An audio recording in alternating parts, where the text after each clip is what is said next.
A continuación, hablaremos del contexto histórico en la estrategia, por lo cual iniciaremos definiendo qué es la estrategia.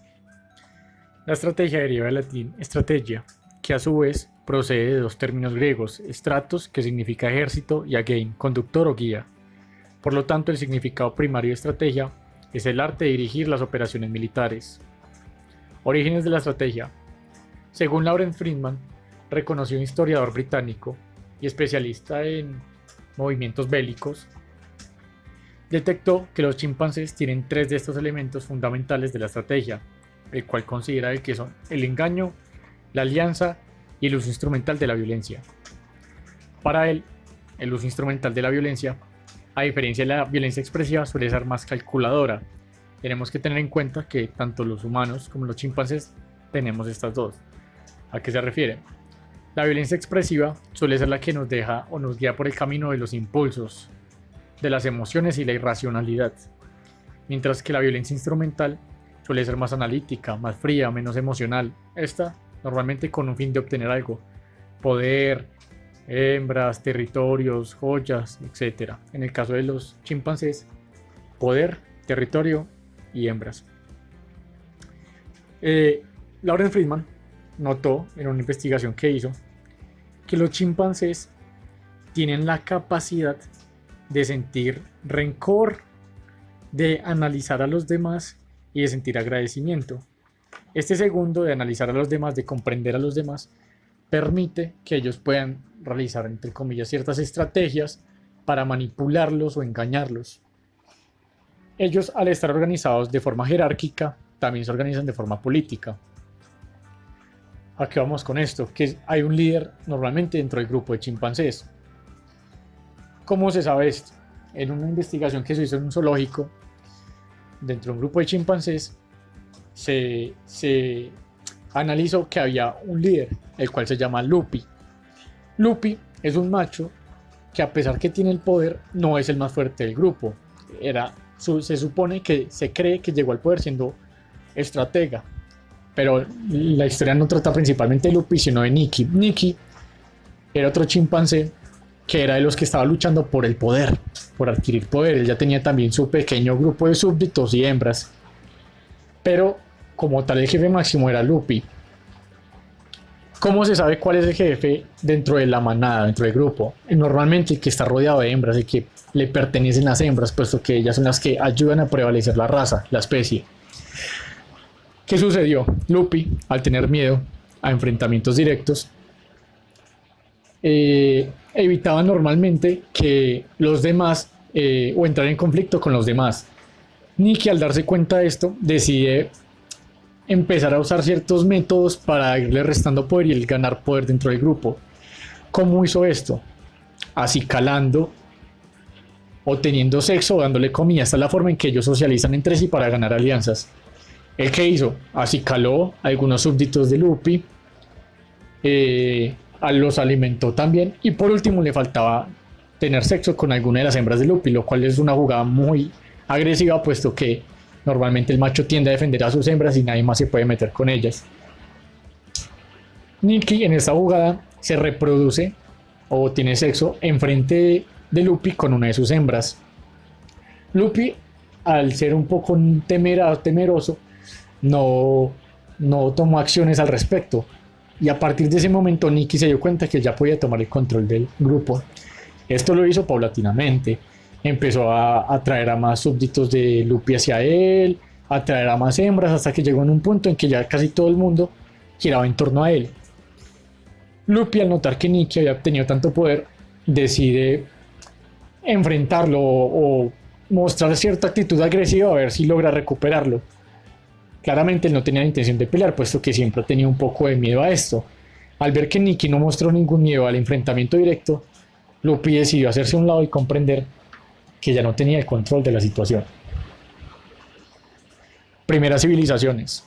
Las primeras civilizaciones de la historia se originan en Mesopotamia, Egipto, India y China, hace unos 6.000 años aproximadamente. Todas reciben el nombre de civilizaciones fluviales, puesto que se desarrollaron a la orilla de grandes ríos: el Tigris y el Éufrates en el caso de Mesopotamia, el Nilo en Egipto, el Indo y Ganges en la civilización india, y el amarillo en China. Analizaremos por lo tanto cada una de estas. La civilización mesopotámica. La civilización mesopotámica proviene de su nombre de Mesopotamia, que significa tierra entre dos ríos, puesto que se encontraba entre el río Tigris y Éufrates. Esto aproximadamente es unos 5000 años. Se dice que su primer ciudad fue la ciudad de Eridu. Ellos son famosos, los mesopotámicos, por construir en barro y arcilla, puesto que no era un territorio rico en piedra como los egipcios. Ellos se especializaron en el barro y la arcilla. Tenían 4 ciudades principales, eran muchas ciudades, pero las que más destacaron a lo largo de la historia fue Sumeria, Babilonia, Acadia y Asiria. Como ya dije, había otras más, pero no eran tan destacables. Sumeria, se cree que en Sumeria fue la invención de la rueda. Algunos dicen que es aproximadamente 8000 años, otros que 6000. Pero lo que sí se tiene certeza es que allá, como tal, de lo que se ha encontrado, fue la invención de la rueda. Está Babilonia, Acadia y Asiria. Aquí entramos entonces a los acadios, considerado el primer imperio de la tierra. Este imperio fue formado por Sargón de Akkad o Sargón el Grande. Él fue un político militar, muy buen orador, que fue subiendo en el poder y adquiriendo cierto aprecio tanto por la sociedad como por los militares y los combatientes, por lo cual él logró formar un pequeño ejército, el cual es famoso por sus falanges, basado en falanges. Se comenta que sus falanges tenían lanzas de hasta 3 metros de largo. Posteriormente, lo que le dio como tal la ventaja a la hora de las guerras fueron sus arcos. Él, junto con su ejército, encontraron la manera de optimizar o incrementar la potencia del arco, puesto que los escudos en esa época eran de cuero. Las flechas normales no solían atravesarlos, pero con los arcos de Sargón era seguro que atravesaban en los escudos de cuero, por lo tanto les daba la ventaja estratégica en cualquier guerra que se enfrentaran en aquella época, convirtiéndose como tal en el primer imperio de la historia. La civilización egipcia, considerada una o la más importante de la historia del mundo. Esta se encontraba a las laderas del río Nilo. Como ya mencioné anteriormente, estas eran un territorio muy rico en piedra, por lo tanto sus construcciones eran basadas en piedra. Se menciona que las primeras embarcaciones o la primera embarcación en la historia del mundo surge en Egipto, lo cual estratégicamente le da una ventaja sobre los pueblos aledaños y para obtener más territorio, comida y de paso explorar y conocimiento del territorio. Se dice que Egipto en esta época estaba dividido en 2 regiones, la región de Buto, basada en agricultura y comercio, y la región de Neyeb, basada en ganadería y movimientos bélicos. Estas 2 regiones entraron en conflicto muy poco, pero se tenían conocimiento una de la otra, hasta que llega el rey Menes, considerado como el señor de las tierras, un señor que subió al poder siendo un gran orador y siendo, digámoslo así, alguien muy querido por ambos pueblos, por lo cual logró unificarlos, cosa que no se había podido, como uno solo, considerado como el señor de las 2 tierras. La civilización india, ubicada entre el río Ganges e Indo. Se dice que sus 2 primeras ciudades fue la ciudad de Harappa y de Mohenjo-Daro. Ellos son conocidos por su dominio en plantas, lo cual también le otorga un reconocimiento en el dominio de la medicina tradicional. Son famosos por su escritura, aunque hay mucha escritura y muchos archivos arqueológicos que se han encontrado no han podido ser descifrados, puesto que al ser un territorio tan extenso se cree que había como muchas lenguas y formas de expresarse y no han podido ser descifrados algunos de estos. Claramente hay bastantes que han sido descifrados, pero no en su totalidad. Ellos, al igual que muchas civilizaciones, tienen una jerarquía, un sector político. En este caso están los brahmanes, que son los encargados de la espiritualidad, de enseñar al pueblo la espiritualidad de sus creencias. Los kshatriyas, que son los encargados militares, los comandantes y los dirigentes, tienen una buena importancia dentro de la sociedad en aquellas épocas. Y los vaishyas, que son los encargados de alimentar y comerciar, principalmente comerciantes. Ellos no eran campesinos como tal, eran comerciantes. Y como último, en la escala más baja de la jerarquía están los sudras, que son los súbditos, esclavos o los campesinos. Y los campesinos. La civilización china, otra civilización muy grande y muy extensa. principalmente conocida por estar en las cercanías del río Amarillo y el río Azul. Famosos por su agricultura, principalmente por su arroz, el cual inicialmente fue cultivado en el río Yangtze. Según los datos arqueológicos, se dice que la primera dinastía como tal fue la dinastía Xia. No se tiene mucho conocimiento de esta, puesto que es muy antigua, pero se tiene certeza de que fue esta, de momento. La consecuente de esta fue la dinastía Shang, famosa por sus inscripciones en huesos y tallados en caparazones de tortuga. China estuvo en constante conflicto entre ciertas regiones, por ser un territorio tan extenso, había muchas regiones, hasta que llegó la dinastía Qin, o Qin, de entre 1600 a.C. a 221 a.C.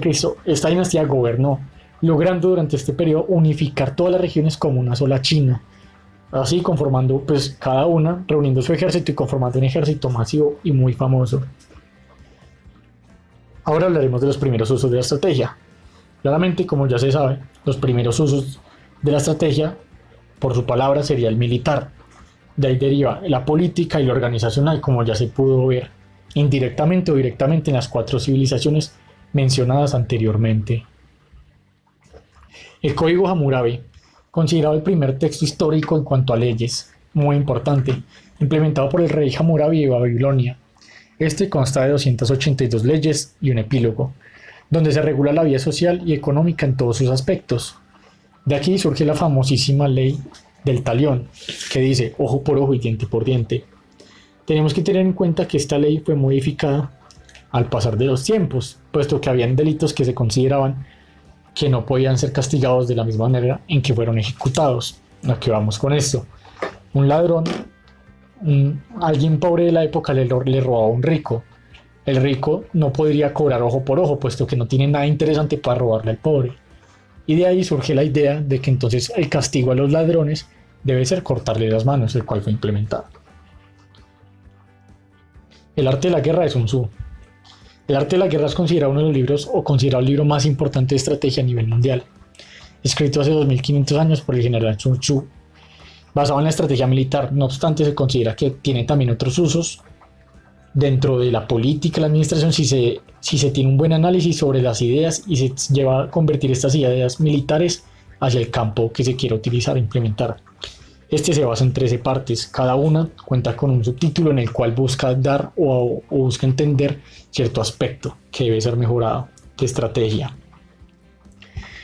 De hecho, se puede concluir de este libro o se sacan ciertas citas o ciertas descripciones en el que se dice que lo ideal es vencer sin luchar, como lo pudimos notar en los simios, que ellos normalmente también buscan el poder evitando la lucha a menos que sea necesario, o la guerra se basa en el engaño.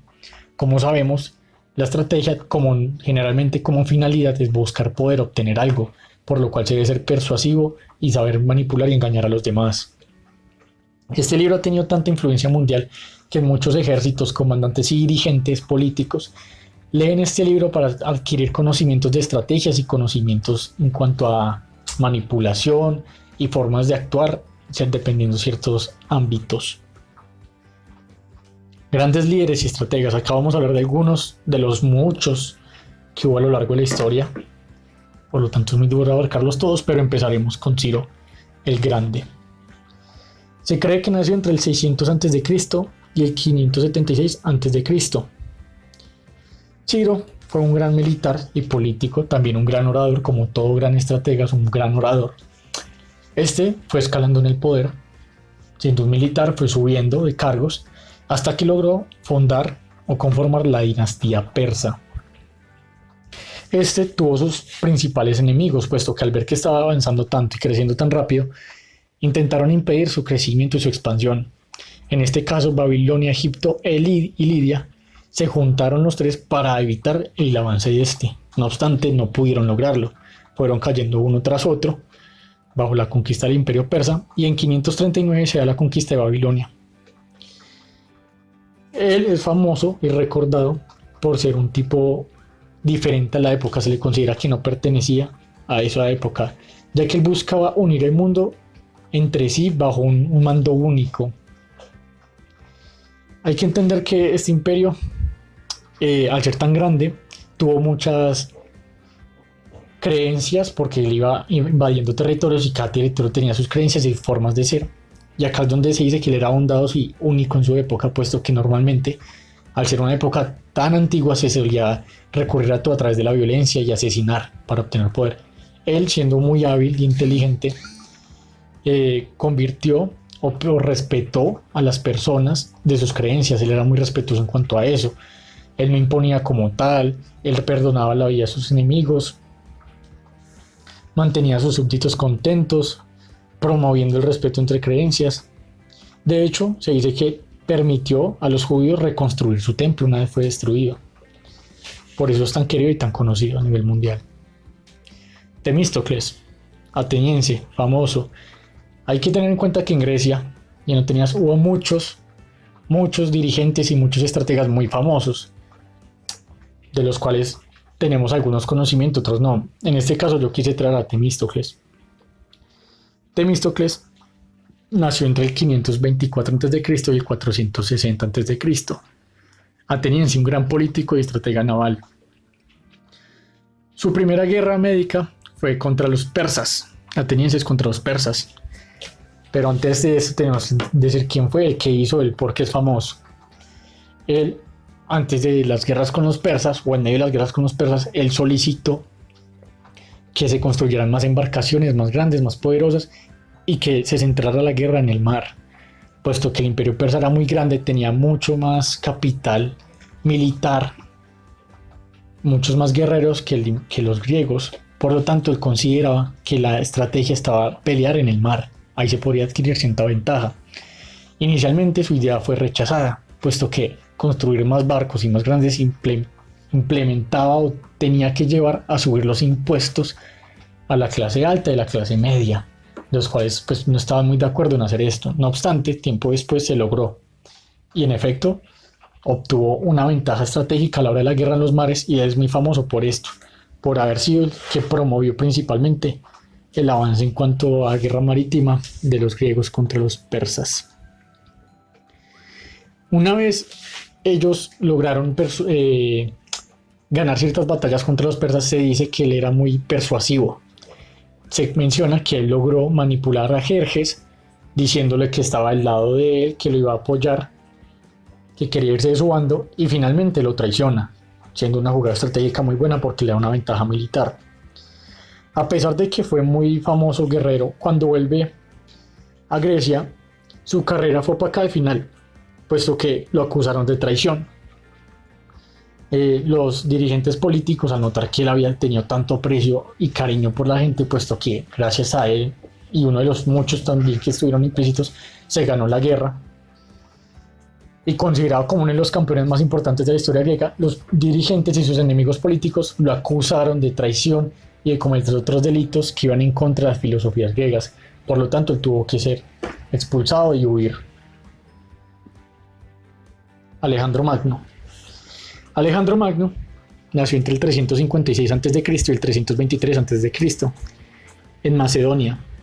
Fue estudiante de Aristóteles, por lo cual era alguien muy culto, y de ahí se le atribuye su grandeza, gracias a las enseñanzas de Aristóteles. Él, al ser asesinado su padre, se precipitó a tomar el poder. De hecho, se dice que él vengó la muerte de su padre y mandó a ejecutar a su hermanastro y a su primo, al igual que a un comandante de uno de los ejércitos, de los tantos ejércitos que tenía mucho cariño por el pueblo. Lo mandó a ejecutar para garantizar su estadía en el poder. Él logró convertirse o unirse a los griegos, siendo uno de los líderes principales o el líder máximo de los griegos en la derrota contra los persas. De hecho, él derrota a los persas por todo el continente. Inclusive él llega hasta Egipto, en donde se convierte en faraón. En el mismo Egipto es donde se crea la famosa Biblioteca de Alejandría. Hay que tener en cuenta que no es la única ni lo único que ya el nombre Alejandría. Él, por cada territorio que iba pasando y colonizando y recuperando, le ponía algún nombre a Alejandría. La Biblioteca de Alejandría, todo tenía Alejandría para dejar como tal un renombre, un legado. Pero la más famosa es la Biblioteca de Alejandría, en Egipto. Él también es famoso y curioso porque, a medida, como su principal enemigo eran los persas, él, al ir avanzando por cada territorio, pues iba adquiriendo mucha cultura de los persas. Y los persas, pues al ir en contra un poco de su filosofía, él lo notó, por lo cual él decidió usar a veces ciertas vestimentas que tenían ciertos rasgos de la cultura persa para así irse ganando un poco el aprecio de estos. Y en efecto lo logró. eh, Vengó la muerte de su enemigo. Su enemigo Darío III, comandante de los persas, fue traicionado y asesinado por Besos. Él, al notar esto, consideró como un acto de traición, de deshonestidad, que no iba con los ideales de él, al ser muy culto. No fue con esto, y se dice que él, al ver esto, decidió acabar con el imperio persa como tal, persiguiendo a Besos por todo el continente. Finalmente lo logró. Se dice que su muerte es aún sin resolver, puesto que él murió. Se dice que murió envenenado, pero como tal, de momento solo se considera que fue envenenado. No se tiene como tal una respuesta clara de su muerte. Una vez él muere, su imperio cae y los territorios, al ser tan grande el territorio, era muy duro de controlar y se dividieron en muchas partes, de los cuales los generales y comandantes altos se quedaron con estos territorios. Julio César, romano, nació entre el 100 a.C. y el 40 a.C., de familia rica. No obstante, no tenía poder como tal dentro del eje político, no era directamente alguien que tuviera influencia en el eje político. Por lo tanto, su tío lo nombró sumo sacerdote, otorgándole un poder o un puesto en la mesa grande. Él tuvo que huir de Roma por haberse negado a sumergirse en matrimonio con la sobrina del dictador del momento, Sila. Sila, al notar que él era tan querido por el pueblo, tan amado, porque era un buen orador, muy buen político, le decidió que debía eliminarlo o hacer algo para aliarse con él. Le propuso el matrimonio de su sobrina. Julio César decide negarse. Hay que tener en cuenta que Julio César ya se había casado una vez y ya había tenido un hijo. Él, al negarse, es perseguido y es intentado, y tiene varios intentos de asesinato, pero logra escapar. Cuentan las historias que él se casó con Pompeya. Él se casó con Pompeya y parecía que todo iba bien, hasta que un día un patricio se mete en su hogar intentando seducir a Pompeya. Claramente esta no se dejó seducir, pero igualmente fue un acto de irrespeto para él. Y de ahí surge una frase muy célebre de él que dice: la mujer del César no solo debe ser honrada, sino parecerla. Y a partir de ese momento, Julio César rechazó o se apartó un poco de su mujer, puesto que ya se sentía sucio, digámoslo así. Hay que tener en cuenta que él no fue emperador como tal. Él fue subiendo en los cargos religiosos, que en esa época tenían un gran cargo y una buena importancia en el eje político. De hecho, se menciona que él fue secuestrado por piratas. Se menciona que los piratas, al secuestrarlo, piden una cantidad de dinero, de plata, por el rescate de él. Él considera que es muy poco, por lo cual él les solicita que aumenten el precio de su rescate. Él, estando secuestrado, les dice a los piratas que una vez sea liberado y rescatado, va a ir a perseguirlos y a matarlos por haberle hecho esto. Y en efecto, una vez regresa a Roma, vuelve con un ejército, reúne barcos y va a la persecución de estos. Finalmente, los logra capturar, los asesina y recupera el botín de su rescate. Posteriormente a eso se convierte en pontífice máximo. Una vez se convierte en pontífice máximo, ya tiene una de las sillas más importantes y los puestos más importantes dentro del poder político en Roma. Más adelante se comenta que él, cuando tenía 33 años, lloró a la estatua de Alejandro Magno, puesto que él se inspiró en Alejandro Magno, al igual que muchos próximos dirigentes de la era se van a inspirar en Alejandro Magno. Él va a la estatua y llora ante Alejandro Magno, puesto que él a su edad no había logrado lo mismo que logró Alejandro Magno en su cortada vida, y se siente frustrado por esto. No obstante, él decide seguir avanzando en su carrera y obtener mucho poder, por lo cual se forma el triunvirato. El famoso triunvirato son las alianzas con Pompeyo, que es un político militar muy reconocido, y Sacro, que era uno de los hombres más ricos también del Imperio Romano. Él al hacer ese triunvirato, ya entre los tres se puede decir que tenían el poder casi máximo y decisiones muy influyentes dentro de la organización. Una vez muere uno de ellos, solo quedan Pompeyo y Julio César, por lo cual se luchan el poder, para ver quién queda con el poder. Hay que recordar que Pompeyo se había casado con la hija de Julio César, pero esta muere. No se sabe por qué, pero no se cree que fue causas naturales, no fue asesinato por parte de Pompeyo. Pero las relaciones se cortan y ya no hay un motivo por el cual tener un respeto mutuo entre sí, por lo cual empieza una disputa por el poder. Una vez se crean las dos divisiones de ejército, una de Pompeyo y otra de Julio César, Pompeyo busca alianzas en España y en otros países para que se le unan a él en contra de Julio César. Julio César, sin importar esto, vuelve a Roma, entra a la ciudad y nadie le pone resistencia, puesto que el pueblo amaba a Julio César. Él continúa su camino y al llegar no encuentra a nadie. ¿Por qué pasa esto? Porque Pompeyo está preparando un ejército para irlo a atacar, a lo que Julio César va y lo persigue. Una vez llega allá, se dice que estratégicamente estaba peor posicionado Julio César, tenía menos hombres y el territorio, entre comillas, desconocido. No obstante, él se sumerge en la guerra y la gana. Pompeyo huye, buscando auxilio de otros países, pero le devuelven la cabeza. Cuando va a buscar auxilio, lo matan, le devuelven la cabeza a Julio César, y al entender que ya ha ganado, le perdona la vida a los seguidores políticos de Pompeyo y los mete en el Congreso. Jugada que le salió mal, puesto que más adelante en el Congreso va a ser traicionado y asesinado. Se dice que Julio César lo apuñalan 23 veces, pero solo una de estas fue letal.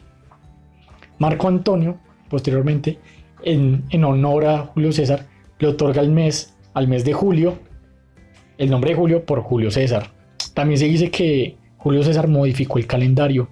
Ya había sido modificado anteriormente, tenía de 10 a 12 meses, no lo modificó él, pero aún así seguía teniendo un desfase, a lo que él más adelante lo modifica para que no exista ese desfase. Solimán el Magnífico, 1494-1565, sultán del Imperio Otomano. Tuvo una juventud cómoda puesto que era hijo único, no tenía competencia para subir al poder. Fue muy educado, tuvo muy buena educación y culturizado en cuanto a estrategias militares. A él, al igual que muchos otros, inspiraron a Alejandro Magno, quería formar un imperio grande que dominara todo y todo regido bajo un solo mando. De hecho, como dato interesante, se podría decir que más estratega que él fue su propia esposa, Hurrem, una de sus tantas mujeres. Él ya había tenido un hijo mayor, el cual Hurrem, siendo una esclava que no tenía ningún poder, lo enamora de él. Se dice que Hurrem enamora a Solimán siendo una mujer no necesariamente la más bonita, pero sí carismática y querida por los demás. Él se enamora de ella y tienen 2 hijos. Estos hijos no pueden subir al poder o no tienen cómo subir al poder, puesto que hay un hijo mayor que ya se considera que va a ser el heredero al trono del Imperio Otomano. Hurrem, por su necesidad de querer poder y ambición, persuade a su esposo Solimán para que mate a su propio hijo, diciéndole que éste está preparando una emboscada y lo piensa traicionar. Solimán, confiando en su mujer, hace esto y asesina a su propio hijo, lo mandó a asesinar. De hecho, se dice que Hurrem manipuló a Solimán para que apartara y alejara lo más posible a toda su familia y todos los cercanos al que pudieran, entre comillas, lavarle la cabeza y decirle que Hurrem era la culpable de todo esto. Él, famoso por sus guerras y sus invasiones, una de las famosas es la invasión a Hungría. Él se dice que no colonizó Hungría como tal, la invadió, pero dejó establecido que los húngaros le debían pagar impuestos. A pesar de que los húngaros tenían creencias diferentes y todos los pueblos que él conquistaba tenían creencias diferentes, él siempre las respetó. De hecho, él se basaba en una filosofía de imparcialidad de las clases sociales. Él no le importaba si sus acompañantes eran ricos o pobres, mientras como personas tuvieran valores, fueran valientes, honestos, cero corruptos, leales. Él valoraba mucho esto, por lo cual lo encontraban reunido en conjuntos de grupos de gente que nada que ver, no necesariamente tenían que ser los más ricos. Él fue famoso por condenar a muerte a todos los corruptos y personas que hicieran mal. Él, al ser un hombre de ley, no permitía que nadie intentara tomar poder o abusar de este a través de la manipulación y eso. Napoleón Bonaparte. Napoleón Bonaparte nació en 1769 y murió en 1821. Él estudió en la academia militar, él nació en una pequeña isla en las cercanías de Francia. Él se estudió en la academia militar, principalmente se convirtió en un gran artillero, especializó en artillería. Se casó con Josefina, una mujer mayor que él, pero con conexiones políticas. Pero el matrimonio de él no fue por esto, fue porque le encantó esta mujer.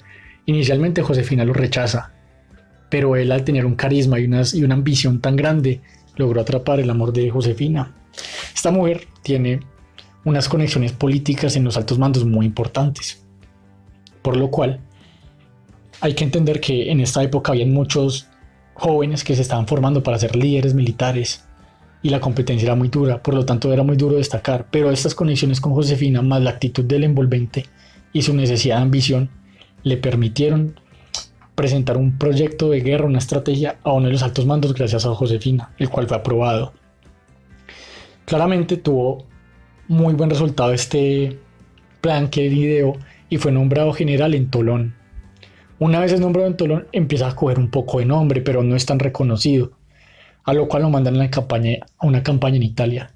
En esta campaña Napoleón recoge un nombre impresionante. Cuando vuelve a Francia ya es famoso, ya es conocido, su nombre se escucha por las calles. Temiendo a que este coja mucho renombre y pueda subir al poder fácil, sus enemigos políticos deciden mandarlo a una campaña en Egipto, donde se hizo aún más famoso, a pesar de que perdió la guerra. ¿A qué vamos con esto? Napoleón y los franceses no tenían mucho conocimiento de Egipto, puesto que había sido colonizado por los ingleses. No obstante, él, al saber que iba para Egipto, se fue con sus militares y pidió de más que lo acompañaran científicos, matemáticos, escritores, dibujantes, arqueólogos, todo tipo de gente del mundo científico y de conocimiento lo acompañara. ¿Con qué fin? Reunir datos sobre la cultura egipcia, la civilización egipcia. Una vez él llega a Egipto, pierde la batalla. ¿Por qué? Porque él, al ser especialista en artillería y ser tan pesada en esa época los cañones, no era imposible, no era muy fácil transportarlos en la arena, puesto que se hunden, se bloquean, no son muy fáciles. Esto impidiéndole que él pueda tomar control de la situación. No obstante, sus dibujantes y sus científicos recopilaron datos y saquearon ciudades egipcias con todos los bienes y cosas que pertenecían a ellos, a esta tradición. Lo querían llevar a Francia para estudiarlos, analizarlos y comprenderlos. El problema fue que cuando estaban de regreso se encontraron con los ingleses, los cuales les prohibieron llevarse todos esos bienes y se los incautaron. Entre estos la piedra Rosetta, uno de los bienes más famosos de Egipto. Actualmente se encuentra en Inglaterra, en un museo en Inglaterra. A pesar de que ellos no pudieron llevar todo lo que te habían saqueado a Francia, tenían los dibujos y los retratos exactos de todo, con lo cual pudieron hacer investigación y estudios sobre esto. Él, al llegar con esto y a pesar de haber perdido la guerra, siguió ganando mucho renombre, puesto que llegó con una información cultural muy, muy extensa. Una vez llega de Egipto, se da un golpe de estado, esto después de la Revolución Francesa, claramente. Se da un golpe de estado donde se implementa el Código Napoleónico, el autoproclamándose emperador. Se da el Código Napoleónico, en el cual consta de derechos civiles. De hecho, fue algo único para su época, puesto que todo se regía en monarquías. Él hizo una república, lo cual para todo el continente era algo extraño y no era bueno, porque era revolucionario, era peligroso para las monarquías. Su principal enemigo eran los austriacos. De hecho, su primera de sus batallas más famosas fue la de Austerlitz. Fue contra los austriacos, que también en su época tenían mucho, mucho poder militar. Una vez él gana esta batalla, él decide que quiere dominar toda Europa, comandarlo, pero en esa época habían enemigos muy fuertes, como los ingleses y los españoles. Entonces, una vez él ya ha ganado la batalla de Austerlitz, él dice: vamos a ir a España. Le salió mal la jugada. A pesar de que logra invadir España y logra colonizarla, pone a su hermano como dirigente, puesto que al ser tan grande el territorio no podía dominarlo todo. Entonces pone a su hermano para que implemente sus ideologías y sus formas de gobernar en España. El problema es que los españoles no están muy acordes con estas filosofías y al poco tiempo lo traicionan y empiezan a pelear entre españoles y franceses. En este periodo se dice que influyó mucho acá en Latinoamérica, puesto que al los españoles perder control de su territorio entre franceses y españoles, haber una pelea, acá en Latinoamérica también se desequilibró las monarquías españolas y se dice que de ahí viene la independencia de Colombia, de muchos países latinoamericanos. También estas batallas entre franceses y españoles imposibilitó el desarrollo de los españoles, mientras que los italianos, los ingleses y los mismos franceses avanzaban, los españoles se retrasaron mucho. Después de esto, él también hace un bloqueo continental. ¿En qué consistía esto? No permitir que se transportaran cosas por mar, vía marítima. Él buscando así impedir el comercio inglés y que los ingleses se estancaran en su economía. Esta jugada le salió también parcialmente mal, puesto que también se afectaba su comercio en Francia, lo cual no fue muy estratégicamente una buena estrategia. Posteriormente al golpe tan duro que recibió por parte de los españoles, que lo debilitaron mucho, fue a Rusia. En Rusia, él hace un tratado con los rusos, tratado que no se cumple, y aún así los rusos, al igual que en la Segunda Guerra Mundial, logran bajar uno de los imperios más grandes, que fue la de los franceses o la de los alemanes en la Segunda Guerra Mundial. Cuando él recibe el golpe de los rusos, él vuelve casi derrotado. Entonces huye y entre comillas huye y se esconde. Una vez él está recluido, recuperándose, viendo cómo se recupera, lo mandan a asesinar, le llegan ejércitos. Entonces él, al ver ese acorralamiento, en un acto de valor dice: listo, mátenme ya. Pero al notar el amor que tenía su pueblo por él, a pesar de él haber perdido, era alguien extremadamente amado por la pasión por su pueblo, él se preocupaba mucho por su pueblo. Los mismos militares deciden no matarlo y se unen a él, por lo cual él ahora vuelve a Francia a recuperar el mando y lo logra. El problema es que él aún está muy débil y tiene muchos enemigos: los austriacos, los españoles, los rusos y los ingleses. Él, en una pelea, la pelea de Waterloo en Bélgica, una de las más famosas, donde ya se da la caída como tal de Napoleón, están todos contra él. Le es imposible ganarle a todos, sumado a que hubo ciertos errores que no le beneficiaron a su estrategia. Se dice que él creía en la diosa Fortuna, pero esta no le favoreció ese día, puesto que llegó tarde, entonces no tuvo un buen planteamiento estratégico del campo de batalla. Sus enemigos, algunos de sus aliados, se le traicionaron o no participaron con él, lo cual perdió la batalla. Una vez pierde la batalla, él abdica. Él ya se da cuenta que perdió y no quiere, y él, por amor a su pueblo, a su país, decide abdicar del poder y decir: no voy a meter más en guerras a mi pueblo, ya lo intenté y fracasé, no quiero meterlos en este problema. Y le pide a los ingleses pues que le perdonen, puesto que ya él se había derrotado. Pero los ingleses, tras 15 años de estarlo persiguiendo, le dicen: bueno, váyase para Santa Elena. Allá lo humillan y lo retraen, lo exprimen de todo conocimiento, lo apartan de todo. Se dice y se cree que él murió envenenado lentamente. Lo fueron envenenando con la comida, lento, hasta que un día murió, para hacerlo sutil, aunque esto no es seguro. Él, antes de morir, escribe todas sus hazañas y sus historias para transmitírselas a su hijo.